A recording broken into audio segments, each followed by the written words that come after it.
Hello বন্ধুরা, কদিন ধরে শরীরটা ভালো নেই বলে ব্লগ তোমাদের সাথে শেয়ার করতে পারছি না। এই ক্লিপগুলো অনেক দিন আগে, মানে যেদিন আমি বাড়ি এসেছি সেদিন, তারপর দিদি বাড়ি যেদিন ছিলাম সেদিন, আর বাড়ি আসার দিন, 3 দিনের ব্লগ আজকে তোমাদের সাথে শেয়ার করছি। দেখো, রেডিমেডি হয়ে আমরা শিয়ালদা ট্রেনে আসছি, মানে কাটোয়া শিয়ালদা লোকাল। 3টে 50-এ কাটোয়া থেকে ছাড়বে শিয়ালদা, আমরা নামবো বিধাননগর। কেননা আমাদের যেহেতু কাটোয়া থেকে কাঁথি অনেকটা ডিস্টেন্স হয়ে যায়, তার জন্য মেঘনাকে খাওয়া দাওয়ার ব্যাপারটা থাকেও, কিছু খেতে চায় না, তাই আমরা নিউ টাউনে নেমে দিদির বাড়ি একটা দিন থেকে তারপরে কিন্তু আমরা বাড়ি যাই। তো সেই কারণেই কিন্তু আমরা দিদির বাড়ির উদ্দেশ্যে যাচ্ছি, একদমই হঠাৎ প্ল্যানিং। ভোরবেলা দাদা বৌদি চলে গেছে, তারপর 10:30 ট্রেনে মেজদি জামাইবু ওর 2 মেয়ে ওরা নবদ্বীপ চলে গেছে। তারপরে শেষদি হঠাৎ করে বিয়ে বাড়ি এসেছিল রাত 10টার সময়, ও বললো চল তাহলে আমার বাড়ি। তারপর আমরাও হঠাৎ করে কিন্তু মাকে নিয়ে চলে এলাম দিদির বাড়ি। তো এই যে দেখো, বাড়িতে এসেই কিন্তু আমি ঘুমিয়ে গেছিলাম, শরীরটা মানে একদম ভালো ছিল না, মাথা যন্ত্রণা করছিল। তারপর দিদির গ্যাস শেষ হয়ে গেছে, কাঠের উনুনে দিদি রান্না করছিল ডাল, আলু সেদ্ধ, ভাত। যেহেতু আমরা জার্নি করে এসেছি তাই হালকা পালকা খাবারই খাচ্ছিলাম। তো আজকে রাতে ঘুমিয়ে গেছিলাম আর আমি ব্লগটা শ্যুট করতে পারিনি, আর পরের দিনও সকাল থেকে কিন্তু ব্লগটা শ্যুট করতে পারিনি। শরীরটা ভালো ছিল না, মেঘনারও শরীর ভালো না। গুড ইভিনিং বন্ধুরা, এখন আমরা চা খেলাম।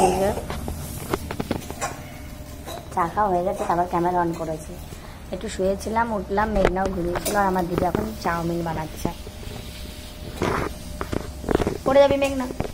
তো এই দেখো, দিদির বাড়িতে একটা দিন থেকে পরের দিন আমরা কিন্তু বেরিয়ে গেছি আমাদের শ্বশুরবাড়ি, মানে আমার শ্বশুরবাড়ি যাওয়ার উদ্দেশ্যে। আর মা আমার আমার সঙ্গে যাচ্ছে 4 বছর পর আমার শ্বশুরবাড়ি, সেই মেঘনার অন্নপ্রাশনে গেছিলো আর কিন্তু যায়নি।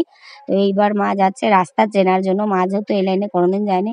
যাই হোক, আমরা 2:30টার সময় বেরিয়ে গেছি খাওয়া দাওয়া করে, তারপর বাস ধরেছি 3টের সময় নবাবপুর থেকে একদম সাঁতরাগাছি। আর সাঁতরাগাছি থেকে 6টা 15 ট্রেন পাঁশকুড়া ফার্স্ট লোকাল, ওই ট্রেনটাই আবার দীঘা পর্যন্ত যায়। তো এই ট্রেনটাতেই কিন্তু আমরা আসা যাওয়া করি, যেহেতু শীতকাল তাই কিন্তু ট্রেন দেখো পুরো ফাঁকা, একদম ভূত ট্রেন। আর মেঘনার শরীরটা ভালো নেই, ও কিন্তু বাসে ঘুমাতে ঘুমাতে এসছে সাঁতরাগাছি স্টেশন পর্যন্ত।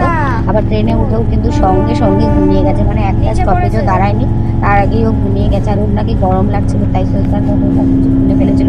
বাট ফাঁকা ট্রেন, আবার একদম দরজাটার সামনে আমরা বসেছি, এত ঠান্ডা দিচ্ছিল কি বলবো তোমাদের। আমাদের বাড়ি যেতে যেতে রাত্রি 9:30 পৌনে 10টা বেজে গেছিলো। যাই হোক, এই যে আমরা এখন চলে এসেছি কাঁথি স্টেশনে। খুবই ছোট ছোট ব্লগ করেছি, মানে ব্লগ শ্যুট করেছি, কেননা ফোনটা ব্যাগের মধ্যে ছিল, প্লাস এত ঠান্ডা ছিল আর আমারও ভালো লাগছিল না, কারণ মেঘনার শরীরটা ভালো নেই। ওই জন্য আমারও না ভিডিও করার মন একদমই নেই। দেখতেই পেলে তোমরা 3 দিনের ব্লগ একসাথে তোমাদের সাথে শেয়ার করছি, ছোট ছোট ক্লিপস করে। তারপরে যে বাড়ি এসে না আমি রান্না করেছি ফেনা ভাত, আলু সেদ্ধ আর পাঁপড় ভাজা। মা বললো এত রাতে আর কিছু করতে হবে না, ফেনা ভাতই করে নে, সবার হয়ে যাবে। তারপরে ওর বাবাও বললো ফেনা ভাত। তারপর মেঘনাকেও ভাবলাম যে শীতকাল, একটু ফেনা ভাত খাওয়ালে ওরও ভালো লাগবে।